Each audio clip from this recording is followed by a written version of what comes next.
o Estado brasileiro sempre foi um necroestado. É um estado de organização da morte, do extermínio, da espoliação, certo? E essa morte, extermínio e espoliação, ela é, antes de mais nada, a maneira que o Estado tem de lembrar a uma parcela fundamental da população que ela não tem nenhuma condição de sujeito, que ela não existe como sujeito. Por isso, falar em democracia, na nossa realidade, é uma aberração. Falar, não, nós estamos perdendo direitos, nossa democracia está em perigo. Bem, há uma contradição na colocação, porque não é possível que algo que nunca existiu esteja em perigo. Certo? Não é possível dizer, não, nós estamos perdendo a nossa democracia, se do ponto de vista mais concreto, ela só pode se dizer que ela existiu se nós admitirmos uma distinção geográfica que é mais ou menos a seguinte: olha, ela existia aqui, mas a 10 quilômetros daqui, literalmente, ela parou de existir. O seu sistema legal já não funciona, as suas leis são outras, e isso não faz a menor... E não há nenhuma tensão nesse sistema. Ao contrário, ele se perpetua. Ele se perpetua e se perpetuou, como sempre. Certo? Então, nesse sentido, se isto é verdade, eu insistiria, a primeira coisa que eu queria insistir, há uma função fundamental do Estado brasileiro, que é perpetuar esta condição, e para isso é necessário um grau de violência do Estado brasileiro, certo? Que é algo da ordem do inimaginável em nenhuma situação que se poderia se chamar de minimamente democrática.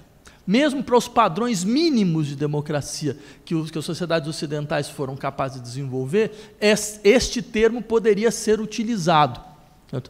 Eu insistiria, por exemplo, entre outras coisas, eu faço parte de uma comissão de direitos humanos, são áreas de direitos humanos, a gente recebe alguns relatórios sobre sobre a atuação das polícias hoje em dia, né?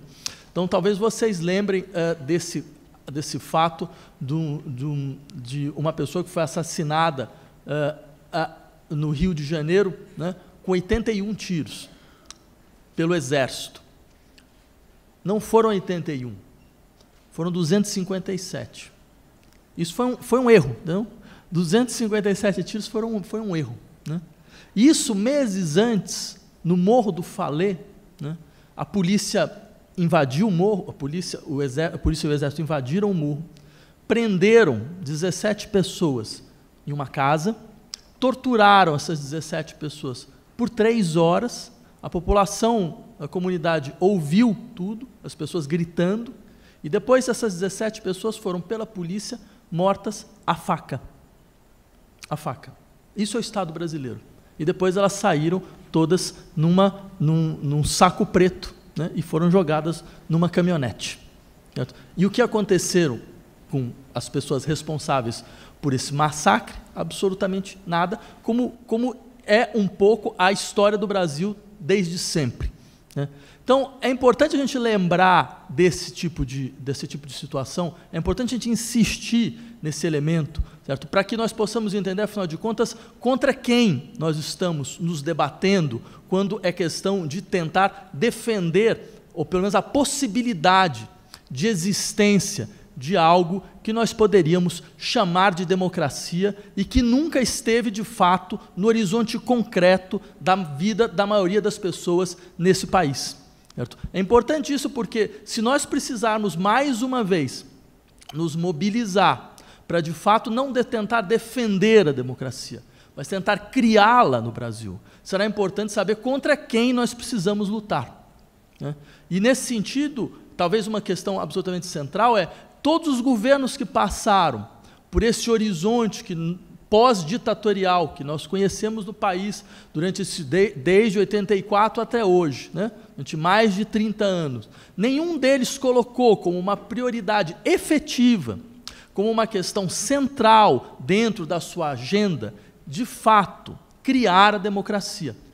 Porque se fosse o caso de tentar criar a democracia, a primeira coisa a se fazer seria destruir essa estrutura necropolítica do Estado brasileiro. Seria, de fato, se contrapor a ela. Mas se houve alguma coisa que nunca ocorreu no Brasil, foi isso. Nós preservamos, por exemplo, certo, uma estrutura de forças armadas, certo, que na verdade hoje aparece como o eixo central da degradação de qualquer espécie, de qualquer ilusão de normalidade democrática. Nós preservamos ela como um aparato fundamental de guerra civil. Peguem, por exemplo, qual é a definição das Forças Armadas na Constituição de 1988, que é a chamada Constituição, né, cidadã. As Forças Armadas são descritas lá como... as Forças Armadas têm por função a garantia da ordem. Eu não sei se vocês já perceberam o estranhamento dessa definição, porque até onde eu saiba, as Forças Armadas em qualquer lugar do mundo deveria ter como função a garantia da integridade do território nacional contra uma potência estrangeira. Agora, o que significa a garantia da ordem? É sempre bom quando a gente ouve esses termos perguntar, mas ordem contra quem? De onde vem então a desordem, da qual as Forças Armadas seriam a garantia da ordem? Certo? É claro, fica muito claro que a desordem vem de dentro, a desordem vem do interior, a desordem vem da própria população, ou seja, a sua função nesse caso é perpetuação de uma estrutura explícita de guerra civil mobilizada contra a própria população, contra setores da própria população, como sempre foi a sua história. Certo? Nada disso, volto a insistir, foi desmontado. Como nada foi desmontado no sentido da maneira com que a estrutura militar é imposta no interior da vida social. Nós estamos falando de um dos raros países no mundo, um dos raros, onde existe uma polícia militar. E uma polícia militar cuja função não é simplesmente o policiamento de quartéis e de fronteiras, que é a função de toda a polícia militar em qualquer outro lugar. Não, no Brasil, a polícia militar tem como função o policiamento da extensão integral do território e da estrutura urbana, o que demonstra muito claramente, quer dizer, o tipo de lógica que é aplicada na governabilidade das populações. Certo? O que significa o tipo de lógica que é aplicado na gestão das populações? Bem, tudo isso, eu insisto, é claro que isso aparece em um momento onde você mobiliza como elemento constituinte, então, de um certo setor da população, certo? Uma compreensão de uma revolta clara contra as estruturas que se perpetuaram no interior desse país. Só que há várias formas de revolta, há várias maneiras de se revoltar. Quer dizer, acho que o Ricardo levantou uma questão absolutamente central, que depois a gente poderia falar posteriormente, que é essa ideia de que existem governos que se organizam como uma contra-revolução preventiva. Só que dentro desse sintagma, a palavra mais importante é revolução. Quer dizer, você consegue, de uma certa maneira, organizar governos regressivos e reacionários como se eles fossem revolucionários. E esse seria o elemento fundamental a se compreender. Então, a primeira questão a se perguntar é como houve essa transformação. Por que a esquerda brasileira se transformou no verdadeiro partido da ordem? E quanto isso custa? E se faz sentido hoje em dia? Veja, eu tenho uma relação direta com o povo, eu não negocio com o Congresso, certo? Eu não respeito as estruturas institucionais. Isso é um discurso de esquerda.